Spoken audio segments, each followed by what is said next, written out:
that people would just not think that a young black girl would like Beethoven. They probably thought, what's wrong? Yeah. Well, And white people too. You went to that white school, so that's the problem.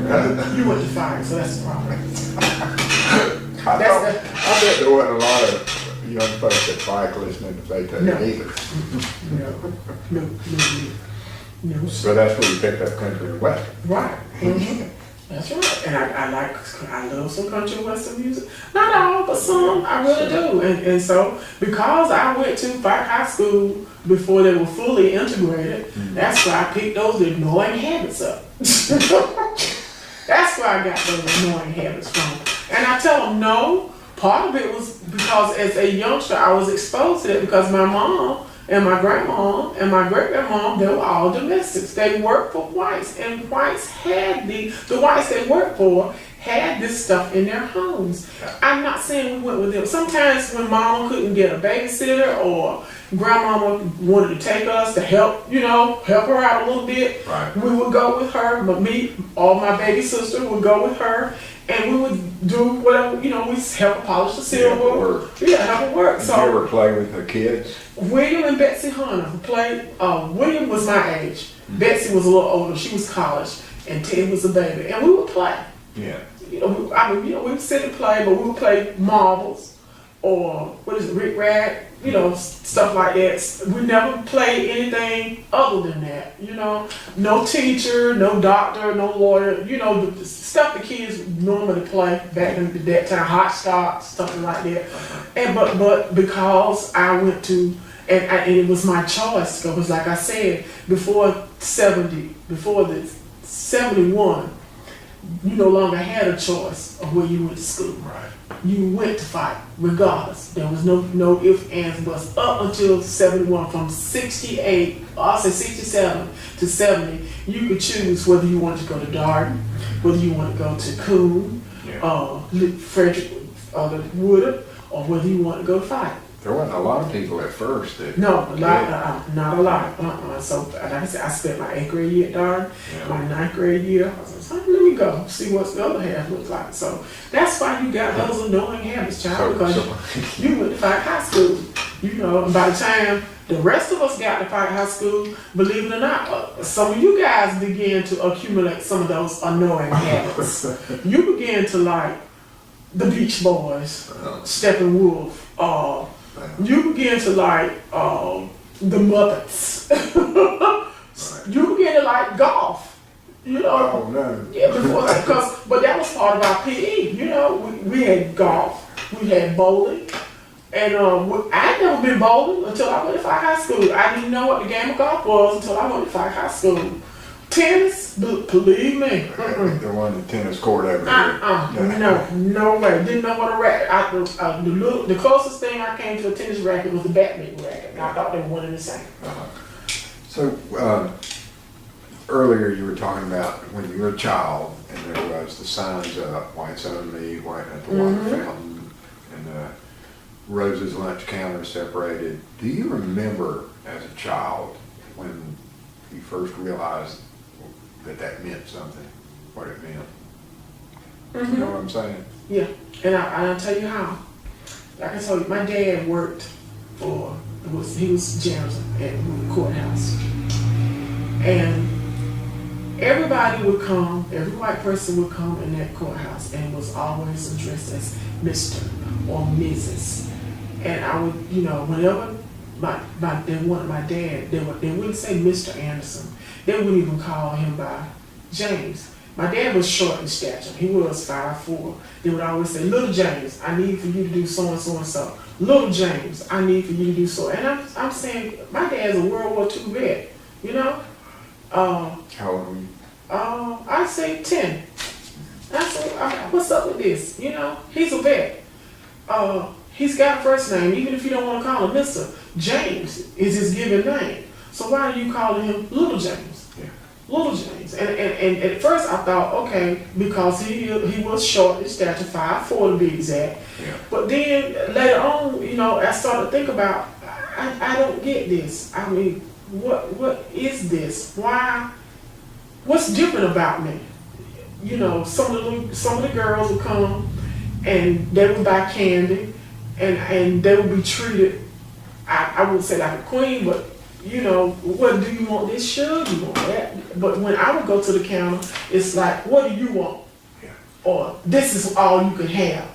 Or this is for you. You don't get a selection. I'm going to give you what I want you to have. You don't have a choice because you're this little black girl, and I don't think you have sense enough to know what you want anyway. So I'm going to choose for you.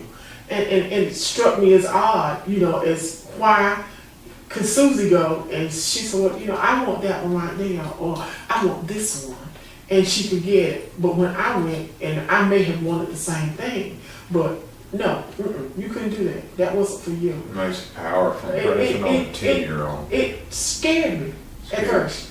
It scared me because I wondered, you know, I wondered what was wrong with me. Why? I mean, within myself. What was different about me? I had 2 arms, I had 2 legs, I could live and breathe, cut me, I bleed. What was inside of me that made me different from her? Other than that, my tan was darker than hers. That's all. Yeah. So other than that, why was I different? You know, as a matter of fact, why was my mom being treated different? Or why would you call my dad little? At first, I understood, but then as I got older, you know, he's a mister. He's a World War II veteran. Why you can address him as James if you wanted to, you know, out of respect, because that's his given name, and you know I would understood. But you're younger than my daddy.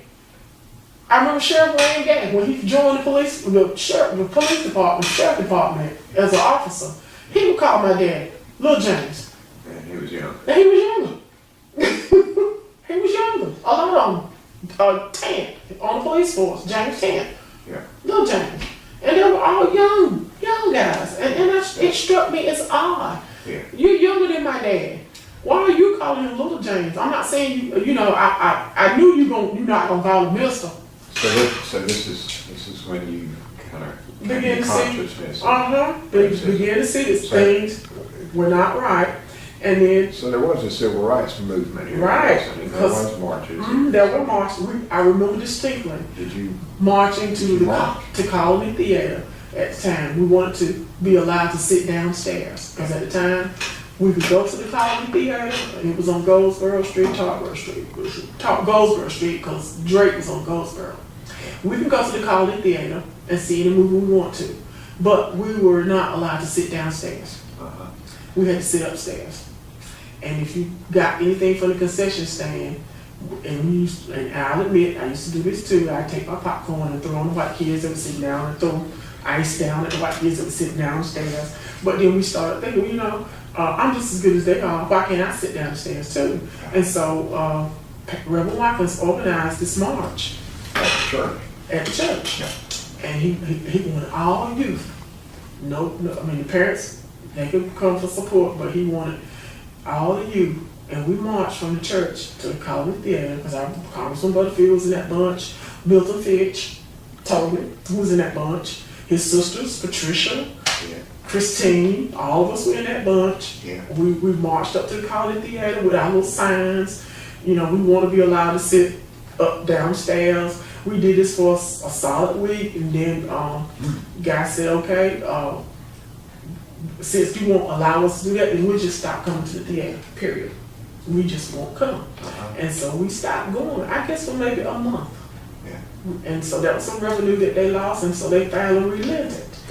They finally relented and allowed us to sit downstairs. But you know, after we got to sit downstairs, and everybody, the same thing was, we realized, you know, maybe we didn't want this because after we got the privilege to sit downstairs, people started throwing popcorn down at us and started throwing ice down at us. The same thing we had done, they were doing it to us now. And we thought it was just something. We marched when Congressman Butterfield's dad wanted to run for city council. And there was a problem with the way the city was divided. The district was not divided correctly. And there was a lawsuit. Robert Haskins, Congressman Butterfield's dad, Reverend T. Watkins, one other person, I can't remember, but they filed a lawsuit against the city of Wilson to redraw those lines to allow at least one African American on that city council, and we marched for that. And we did a little march. So how did that feel? Did that, I can imagine a 10-year-old child who starts to see her daddy disrespected over and over, your daddy, over and over. And that I would think, you know. At first I was angry at him. At first. Your dad. At then, because I was wondering, why would you let them treat you this way? Why don't you say something? Speak up. You're a man. You know, why? If they'll do you like that, they'll do my mama like that, or they'll do me like that. So why don't you say something and stop this right now, nip it in the bud? I don't understand why you won't speak up. You know. Did you say that to him? No way. But that was my thought. That was, I wouldn't have dared say that. Yeah. But that was my thought. My sister was having the same thought. Well, why doesn't Daddy say anything? Yeah. Why doesn't he speak up? You know. If you had, what do you think he would have said? I probably, my name is James Anderson, or Mr. James Anderson, if you want to call me James. I mean, how would he have answered your question? He probably would have said that. He probably would have told me if I did that, I'd lose my job and I wouldn't be able to support you. That's what he probably would have said. And I would ask him, well, why would you lose your job? And he would probably say, that's just the way things are. That's just the way things are meant to be. Yeah. When did you learn that? Start to see that? I guess when we were going uptown with him at work, when we were wondering, why Daddy, you work here and you clean up this place, why can't we go to the white section that you clean, and while you cleaning, you get a sip of water, because you cleaning out the fountain anyway, so why can't we just get a sip of water out of that fountain while you cleaning it out, and or let us get a sip of water before you clean it out, and then, why have I got to walk around the corner to the other fountain and get a sip of water, because you're going to clean this one out too. But right now, you're cleaning out the whites on the water fountain. Yeah. So why can't I just get my sip of water before you clean it and use the bathroom before you clean it? And nobody would ever know. That's what I was thinking. So you were a child and you were being logical about it. Right. Well, no. But no, that was not. That was. It doesn't make sense. No, you can't do that. Yeah. He would always say no, and if he saw me going around to even attempt to get some water, he'd say, Alice, hey, you know that. And I'd turn around and go where I was supposed to go, back to the colored side. Or he'd tell my sister, Marilyn Ann, don't you do that. Yeah. And she'd stop in her tracks and she would do the same thing, and we'd go where we were supposed to go and get whatever. If we had to use the bathroom, we'd use the bathroom. If we had to get water, we'd get water. And he did this. I mean, he retired from there. He worked there 35 years. He retired from there. And when we go see him, if we wanted to sit outside, like I said, that little area, cut on one side, right on the other side. If there was no room to sit there, we would sit on the steps. Wait for him to get out work. Yeah. And come on. Yeah. Didn't go inside, we just sit on the steps and wait for him. I've found that everybody I've ever asked in the South what their first experience of race was, when they first realized that race meant something. And those of us who started out with segregation, it's a little more stark, I think. But everybody can tell you. And it's always, usually at a young age, mm-hmm. And it's always that people can always pinpoint it. It was one time, one place. And I think the reason is because to a child, here's something that just on a grand scale does not make any sense at all. Mm-hmm. To a white child, it didn't really make sense. Seeing them talk to your father that way, it's like, because you taught us to respect our elders. Right. Mm-hmm. That's right. And you better not, like I said, yes, ma'am, no, ma'am, yes, sir, no, sir. Unless it's a black man. That's what white. Right. That's it. And I think me more so because I was so close to the track. So close, I could walk to all those areas where I was basically forbidden to be in. And you didn't do that. Very seldom. Very seldom. If my mom or my grandma Yes, was not with okay. me, I didn't go. I never crossed that track alone. Never. It was Somebody scary. had to be with me. It was just a scary experience. I never, Especially having seen the Klan. right, Over there. I never heard of anybody, any ladies getting hurt going across that, but there was always that possibility, and it was always that thought in the back of your mind. When I was pregnant in 1988, the Klan had a rally at the courthouse. In 1988. 1988, as a matter, yeah, because I wanted to go so bad. Yeah. I did. I was 6 months pregnant, and I wanted to go because I had told the children's daddy, I want to go to this rally. I haven't been since I was a little girl. Like, oh great, and then he's looking at me like, you must be out of your mind. You're 6 months pregnant and you want to go? And I said, well, you know, the police, they got plenty of policemen. They got National Guard. They got the highway patrol. I mean, everything was well covered. You know, they had roped off a section because there were some blacks that were going to be there to protest. Right. And so they had already roped off a section up by Terminal Drugstore all the way down. That's where the blacks were supposed to be. It was free speech. They could, you know, they were doing a speech, and I wanted to go. They had to check their guns in at the police station parking lot. And I wanted to go so bad. And I, you know, when I told him, I said, I hadn't been since I was a child. And he looked at me like, you must be out of your mind. You talking as if you're going on a trip to the movie somewhere. What makes you think, you know? That was 1988. 1988, because that's the year my babies were born. So you didn't go? Oh no. He talked you out of it. Yeah, he put his foot down and said, no, if I have to lock you in the house. And then he called my mom, and my mom said, you know, I'm your mother, and you're going to listen to me. You're not going. You're staying home. I don't know why you want to go. You should have gotten enough of that when you was a child. It hadn't changed. They're going to say the same thing they've been saying. Nothing you haven't heard. So keep yourself home. Yeah. And I said, well, yes ma'am, if you say so, I'll do that. But that's what I did. But I remember when Martin Luther King got killed. Yeah. And the National Guard was on our side of the town. Yeah. And we could not be out after 6 o'clock curfew. But I remember looking out of my window or sitting on my front porch and seeing the National Guard ride up and down the street in the Jeeps and seeing some soldiers posted along the business areas so that nobody would break in what few businesses at that time that were left there. So nobody would break in and start looting or start throwing bottles or setting fires. And we would sit on my porch because, like I said, we had a house, and we would sit on our porch and just watch the people go by and thought it was just horrible that we had to be in the house at 6 o'clock, and horrible that you got all these soldiers posted here. But then once we got out and crossed the tracks, there were just as many soldiers on that side, more so, because that's where all the businesses were, and they felt their chances of getting broken into and looted were a lot better than the ones on this Brought side. that on. Was anything happening here? Was there any?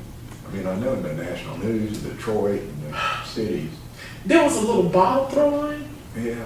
and I mean, were other towns, or was Rocky Mount doing that? Rocky Mountain was no more than what we were doing. A little bottle I mean, throwing. what was the National Guard and all? Yeah, this the National stuff? Guard. Yeah, we had National Guard station right down on that street. We sure did. I know, Wilson, yeah. Wilson, yeah. But there was not any major, like in Chicago or California. To me, nothing that I would think that the National Guard would need to be called out for. But like I said, because of the businesses, most of the white businesses were in that area because Parkwood was practically non-existent at the time. And most of the businesses were in that area. West Nash was a white business hub.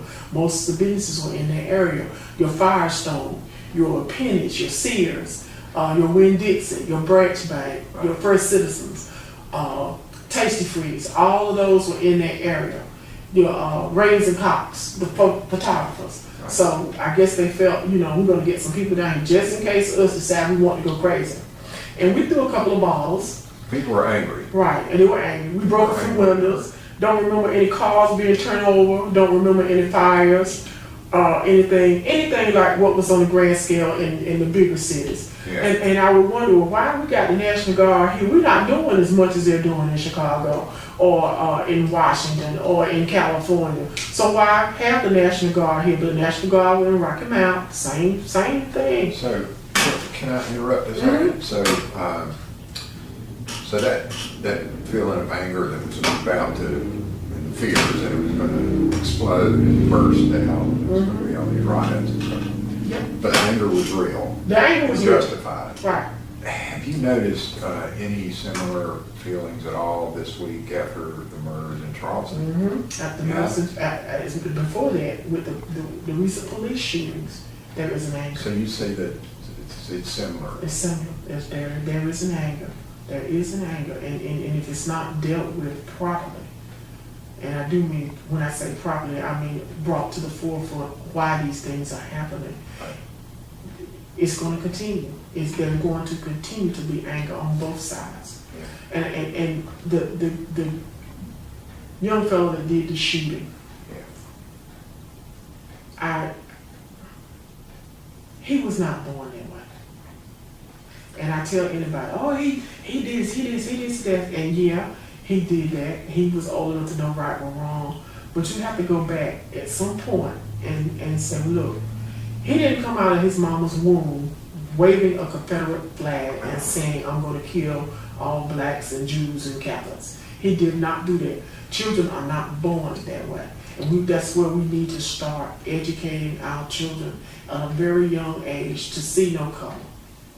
To see. My children, my daughters, did not go to my daughters went to an all-white school until they got to middle school. Because they were the minority here in school here in Wilson. They went to school in New Carmel because that's where I was working at the time. And it was the majority, I say it was 80% white and 20% black.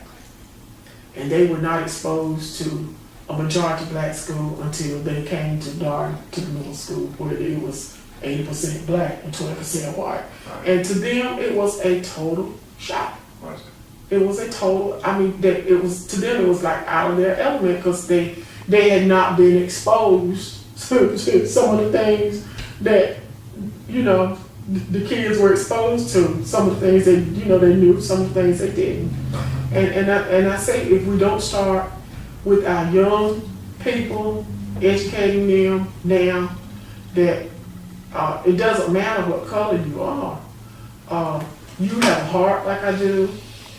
You have the ability to do like I do. You have every opportunity to advance or succeed like I do, but you have to want it.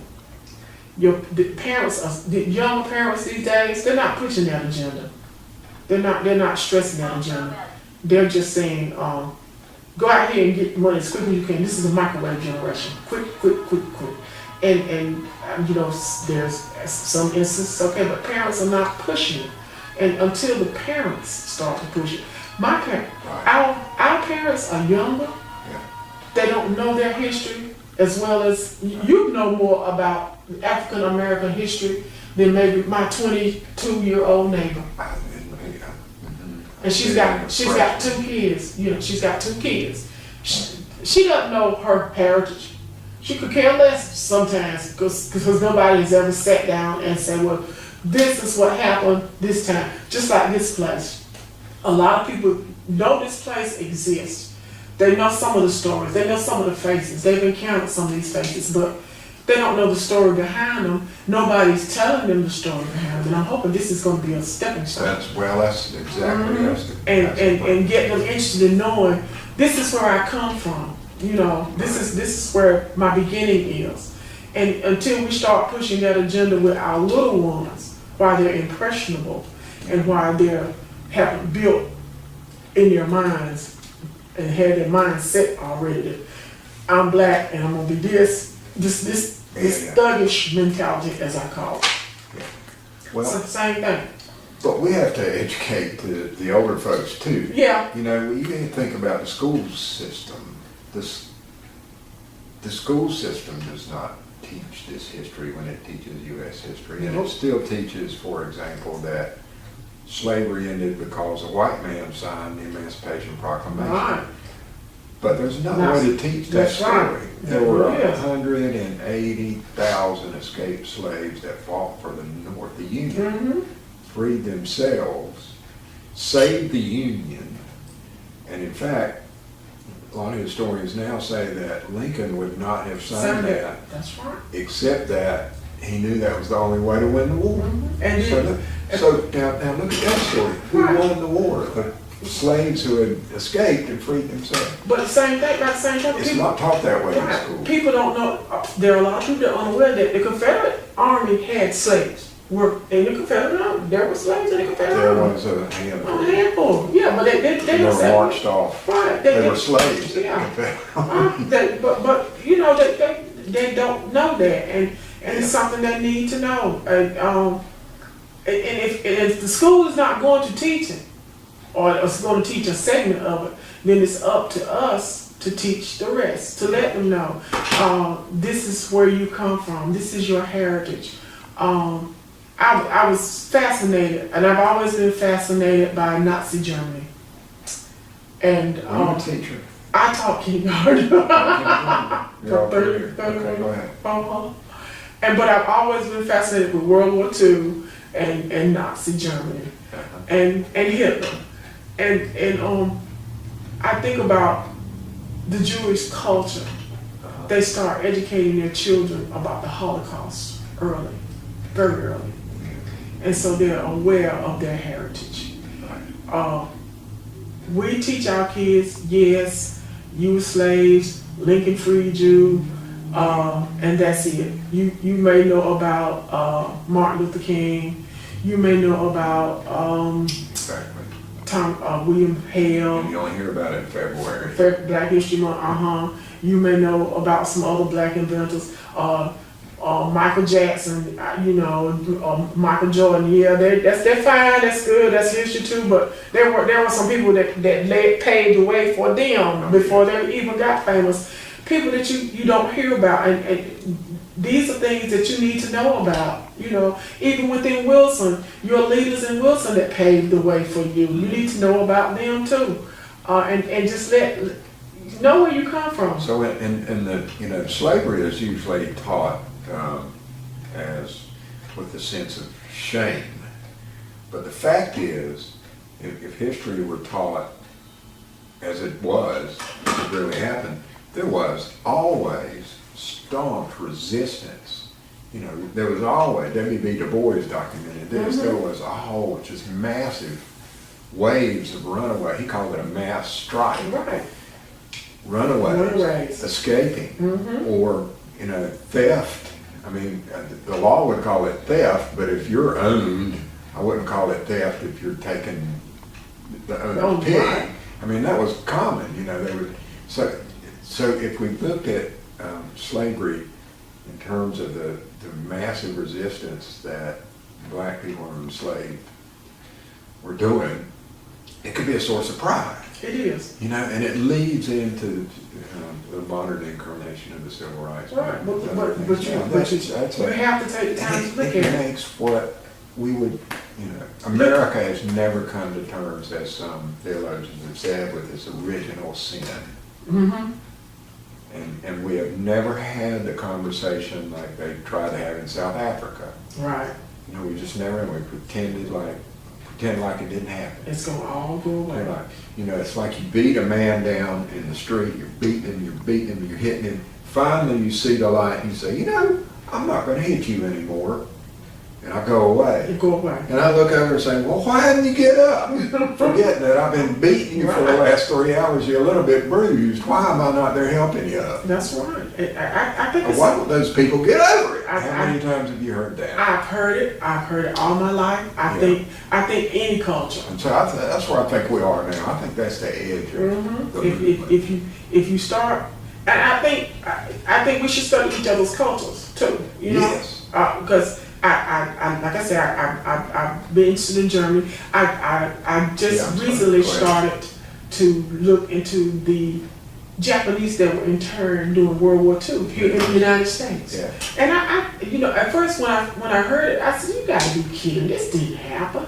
But then looking at some PBS specials and some documentaries that they did on the National Geographic, I can't believe a country so advanced could still be so caught up in the, I won't say the cave era as far as race is concerned. Yeah.